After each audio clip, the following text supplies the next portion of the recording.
Buenas tardes a todos ustedes. Hoy vamos a hablar de un tema que afecta principalmente a las mujeres o que tiene mayor síntomas o más frecuente en mujeres, pero que también afecta a los hombres y de eso hablamos poco, que es el herpes parvovirus o HPV más conocido por todos ustedes. Voy a presentar a quienes me acompañan en la mesa de hoy y comenzamos a abordar este tema.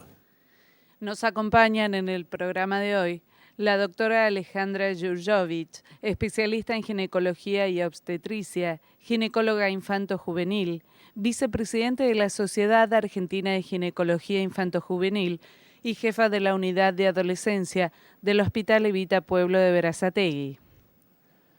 El doctor Jorge Huguet, jefe de ginecología de la Liga Argentina de Lucha contra el Cáncer, expresidente de la Sociedad de Patología Genital y ex jefe de ginecología del Hospital Marie Curie.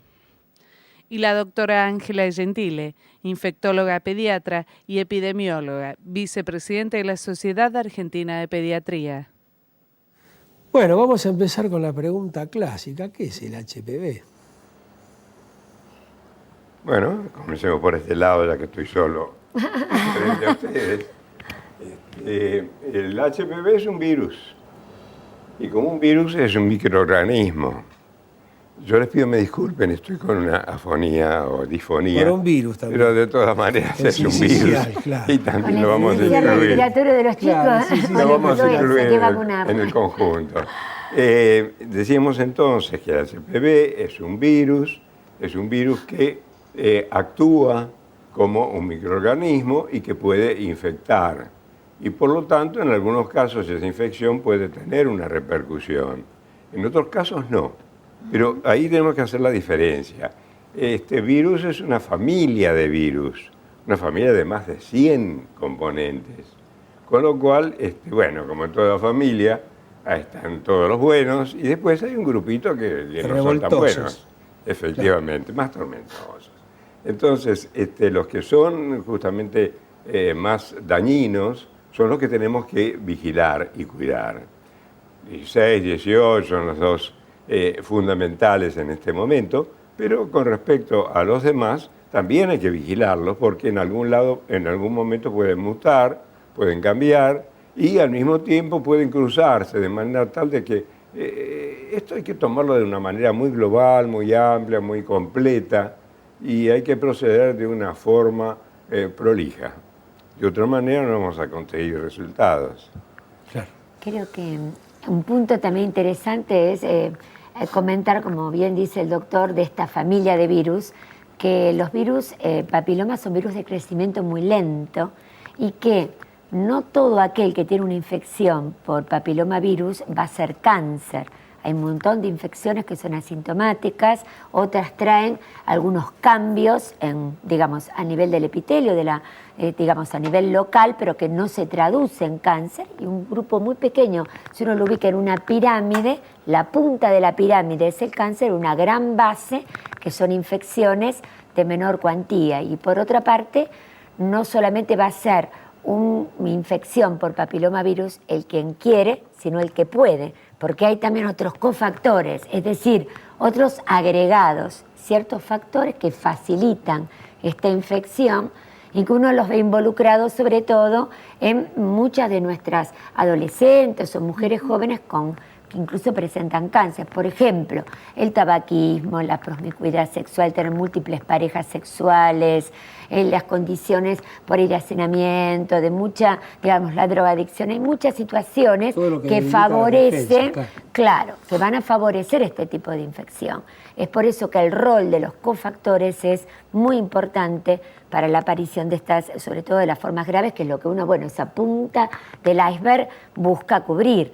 Y el hecho de que sean de crecimiento muy lento hacen que a lo mejor desde que comienza el pequeño cambio en la mucosa, comienza a nivel del epitelio el cambio y logra ese virus quebrar la membrana basal y avanza, y uno ve luego la culminación en los casos graves de cáncer, a veces pasan 20 años, digamos, para que eso se dé.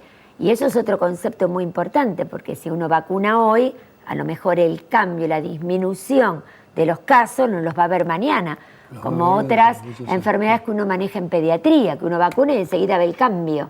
Acá el cambio lo vamos a ver mucho tiempo más tarde por las características de esta infección también. Y de todos modos, casi siempre Perdón, la vacunación... Sí. Si me permite una Sí, interrupción, sí, por que favor. creo que es importante. No toda mujer que tiene HPV, Exacto. que es lo que se Cáncer. ve habitualmente, va a ser un cáncer, Lógico. absolutamente no. Eso es fundamental. Una gran cantidad de mujeres, sobre todo jóvenes, van a retrotraer ese virus y en un momento dado va a desaparecer. Por eso es que hay que tener mucho cuidado con los tratamientos, los sobretratamientos en pacientes jóvenes, porque realmente a veces desaparecen espontáneamente y otras veces son controlables. Entonces, en esos casos, tener mucho cuidado y fundamentalmente dejar establecido que no toda mujer que tiene un HPV o que está infectada Claro, esa con es un poco la HPV idea. Va a ser un tiene cáncer. Si no, todo el mundo se asusta absolutamente mucho. no. Claro. Es muy frecuente ser HPV positivo. Absolutamente. Sí, cada vez más y sobre todo, bueno, yo hago infanto juvenil, o sea que vemos adolescentes y adultas jóvenes, y hay dos cosas que dijeron los doctores que a mí me gustaría recuperar. Una que dijo el doctor que me parece fundamental, que es ser protocolizado y ser, para el médico, digamos, tener las cosas muy claras de las que va haciendo. Digamos, cuando uno va a tomar el Papa Nicolau a la mujer o cuando una chica viene y se inició sexualmente, explicarle que en algún momento va a tener que volver a hacerse un Papa Nicolau. Esta es la base. Segundo, cuando uno encuentra un HPV, a veces es realmente un HPV y a veces simplemente es un tejido inflamatorio que después de tratarlo desaparece. Si llega a ser un HPV, lo que decía el doctor, no asustar a la paciente, porque más de una paciente joven viene llorando diciendo voy a tener un cáncer. No vas a tener un cáncer, vas a tener que cuidarte y cambiamos los hábitos que decía la doctora Gentile. No fumes, usa preservativo, fíjate con quién estás, no tengas múltiples parejas, es decir, una vida sana que también se traduce en la alimentación. Es decir, si yo tengo una chica desnutrida que va a tener una baja inmunidad, ese HPV que tal vez está dormida o dormido en la mucosa, abajo en la piel, en algún momento aparece. Claro. Muchas chicas aparecen las lesiones de HPV visibles cuando tienen alguna muerte, cuando tienen alguna situación de estrés grave. Y hay que explicarles Todos que... factores que disminuyen sus defensas. Tal ¿no? cual. Y hay que explicarles que esta situación de tener el HPV no es que nosotros le vamos a sacar el HPV. Simplemente va a haber que controlarla un poco más. Bueno, el Sí. virus del sarampión tampoco se saca, lo llevamos toda la vida. ¿no? Tal cual. Claro, y con respecto Bueno, a esto, el HPV es un elemento que es necesario para desarrollar un cáncer, y esto se vio ahora últimamente con el trabajo de Surhausen, Sí. premio Nobel, que determinó que en el 90% de los cánceres de cuello hay HPV. Esto permitió toda una serie de encadenamientos que culminaron incluso con la aparición después de la vacuna, que supongo que vamos a tocar el Sí, tema por más supuesto. tarde. Pero de todas formas, es necesario, pero no suficiente.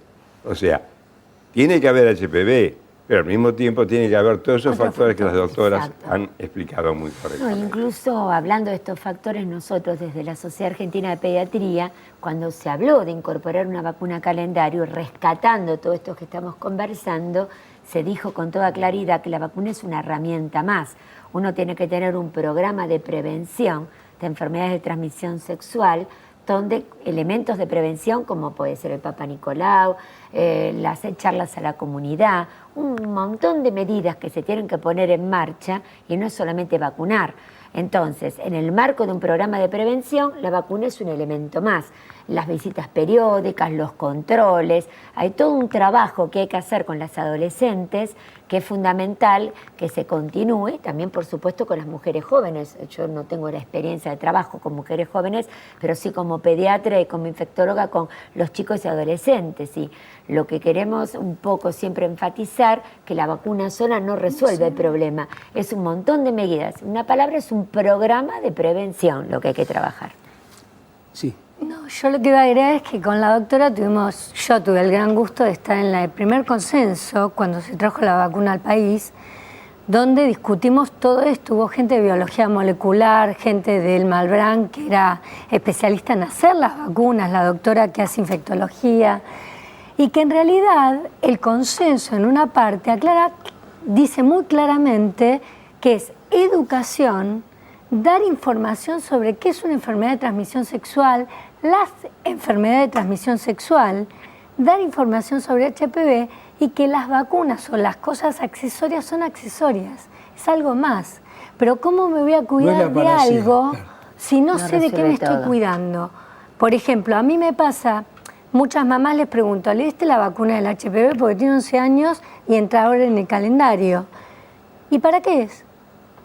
Entonces, si ellas no saben que es una vacuna tan importante como para prevenir, como decía la doctora, en 20 años que tengamos menos cáncer de cuello, entre otros cánceres que el doctor también lo puede explicar, está involucrado el HPV, recto, ano, laringe. Hay un estudio canadiense muy importante que se hizo en adolescentes y que ya se observó lesiones que son parecidas a las verrugas, que nosotros decimos condilomas, en laringe, en chicos de 14 a 20 años y en chicas. O sea que esto va avanzando. Lo que hay que hacer es promulgar, educar y educar a la población en general, porque si mi mamá no va nunca al médico, no va nunca al ginecólogo, es difícil que yo vaya. Se habló se habló en forma muy reiterada del Papa Nicolau. Yo creo que el Papa Nicolau es un elemento, pero de gran utilidad y fundamental para la patología del tracto genital inferior. ¿Y por qué digo esto? En el año 1950, en Estados Unidos empezó a usarse el Papa Nicolau. Y se hizo un estudio, una campaña muy bien realizada, porque ese es lo fundamental de las campañas. Hay que organizarlas, hay que hacerlas tal como corresponde, hay que controlarlas y hay que seguirlas. Entonces, en ese momento se tomaron 100.000 mujeres a las cuales se les hizo el Papa Nicolau. Y se encontró con que aquellas mujeres que tenían un carcinoma in situ o que no tenían ninguna otra manifestación, comenzaron a incrementar su incidencia, a punto tal que en un momento dado subió 10 veces más. Pero al mismo tiempo, el cáncer invasor y todo aquello que tenía relación con el cáncer invasor descendió. ¿Qué sirve el Papa Nicolau solo? Que es un elemento económico que puede actuar y puede utilizarse en muchas ocasiones, tiene una importancia fundamental.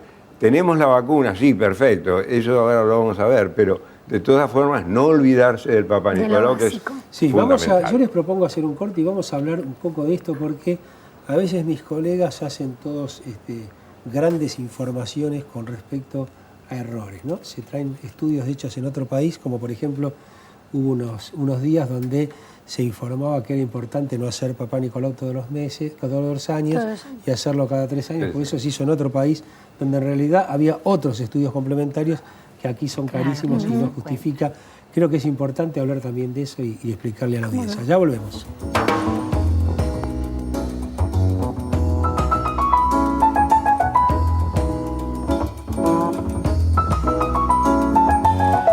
Bueno, todo un tema esto, ¿no? Sobre todo el de la vacunación y para no irnos antes del control, para terminar con este tema. Yo les comentaba antes del corte que en realidad hubo toda una publicidad con respecto a no hacerse el control anual y hacerlo cada 3 años.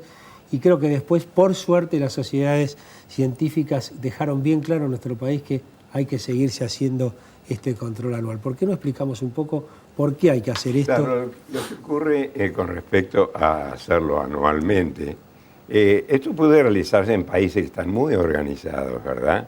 Pero en nuestro país, en que ninguna campaña hasta ahora ha logrado un resultado mínimo con respecto a hacer Papa Nicolau nada más, que es algo elemental, algo económico, algo que puede realizarse. Entonces, bueno, frente a esa situación no podemos darnos el lujo de espaciar durante 3 años. Claro. Si no podemos hacerlo en uno, es muy difícil que lo hagamos en 3. Entonces, sí hacerlo todos los años. Y como usted bien decía, el hecho de difundir, de hacer conocer a la juventud, a los padres, cuál es la necesidad y por qué motivo se hace este tipo de estudio. Y que este estudio es un estudio que no trae aparejado ningún tipo de problemas, pero que al margen de eso es accesible, lo cual es muy importante. El costo-beneficio es altísimo. Con muy poca plata se cura un cáncer. Sí, porque, absolutamente. o por lo menos la etapa inicial, ¿no? Que es curarlo. por el otro lado, lo que comentábamos recién es cierto, que en otros países donde se hace cada 3 años, no solo tienen un muy buen seguimiento del paciente por otras cuestiones, hacen estudios biológicos, sino que hacen estudios biológicos, pero que son muy caros.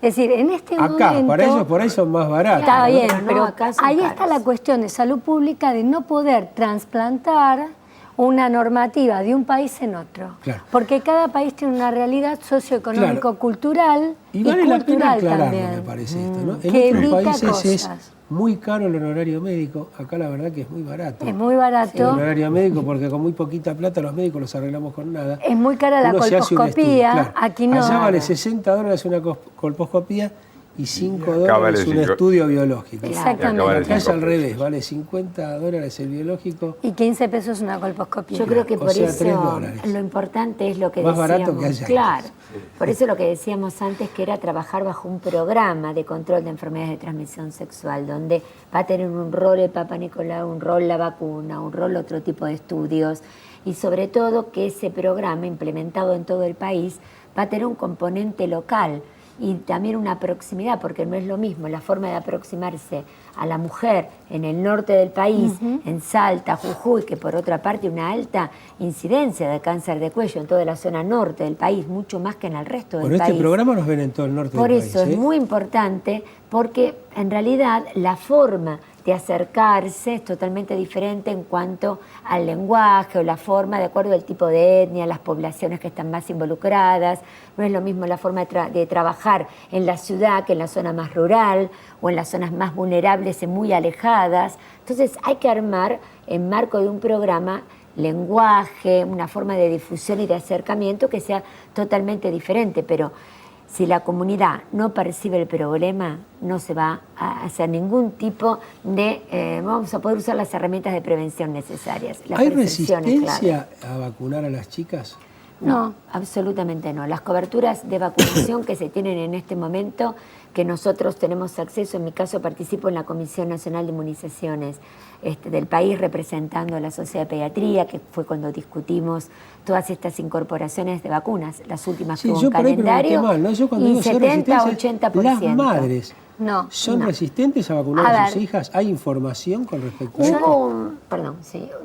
Hubo un primer momento en que las mamás preguntaban mucho y sobre todo el tema del evento adverso de la vacuna. Pero como rápidamente esto se aclaró, que no conllevaba un aumento de eventos adversos, que tenía que hacerse incluso luego de la aplicación esperar 15 a 20 minutos, porque puede haber algún fenómeno que en las adolescentes de tipo vagal es habitual, está totalmente claro que no hay eventos adversos graves y realmente lo que quiero aclarar que la cobertura de primera dosis y segunda en un esquema de 3 es muy buena, está llegando al 70% país, que es altísimo. Es muy alto. Hay países, digamos, del área norte, Estados Unidos, que no tienen tan buena cobertura de vacunación.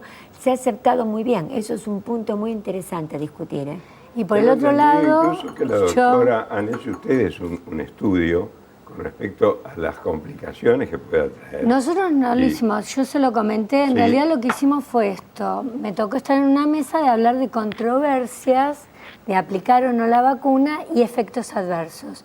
En realidad los efectos adversos que hablábamos la otra vez con el doctor, fue muy interesante porque ustedes saben que una de las vacunas, iba a decir el nombre, sale de Estados Unidos, que es una población cerrada. Las muertes que ellos tuvieron en esta población joven fue por accidente de tránsito, no Claro, por efectos de no la por efectos de la vacuna. vacuna. Y los efectos de esta vacuna adversos son iguales que el de cualquier otra. Tengo un minuto. ¿Cuál es la ventaja de vacunarse, díganme? La ventaja de vacunarse, porque siempre hay que apostar a la prevención, y la vacuna es un elemento más de prevención. Sí, pero ¿en qué Vacunar nos el beneficia? adolescente. ¿En qué nos beneficia? Bueno, que obviamente la vacuna contiene prevención contra los tipos de HPV que están en relación con el cáncer de cuello, el 16, el 18 que mencionó el doctor, y hay aparte protección cruzada. Eso hace que evidentemente no ahora, lo comentamos antes, el impacto lo vamos a ver a más largo En 20 plazo, años. pero va a bajar la incidencia de cáncer de cuello con toda claridad. Hay dos tipos de prevención en realidad, una primaria y una secundaria. La prevención primaria es aquella que impide que aparezca la enfermedad. En este caso incluiríamos la vacuna. Y está la otra, que es la prevención secundaria, que es la que venimos haciendo hasta ahora, Y yo diría que en determinados países con bastante éxito, y en aquellos que se han preocupado, en aquellos ministerios que han decidido emplear métodos muy adecuados y los han seguido a lo largo del tiempo, tienen buenos resultados. Con buenos resultados. Totalmente. Y económicos. Bueno, nos tenemos Y que la ir, última cosa de la vacuna que yo quería decir y remarcar es que las mamás de las chiquitas, de las adolescentes y jóvenes, realmente están predispuestas a vacunarlas. Y muchas de ellas no saben que hay la vacuna se puede dar hasta más allá de la adolescencia. En mujeres que no tuvieron HPV, se pueden dar más allá de la adolescencia en adultas jóvenes y adultas. O sea que esto es importante para que consulten con sus ginecólogos. Bueno, yo les agradezco mucho a ustedes su tiempo. La verdad que fue un programa volátil porque hemos abordado muchísimos temas en poco tiempo. Les agradezco mucho. No, gracias a ustedes. Yo recuerdo cuando salió la vacuna, yo fui uno de los periodistas invitados a la presentación y la verdad que era un precio escandaloso, imposible e inaccesible. Hoy, por suerte, el Estado la da de manera gratuita, tiene cobertura en las obras sociales.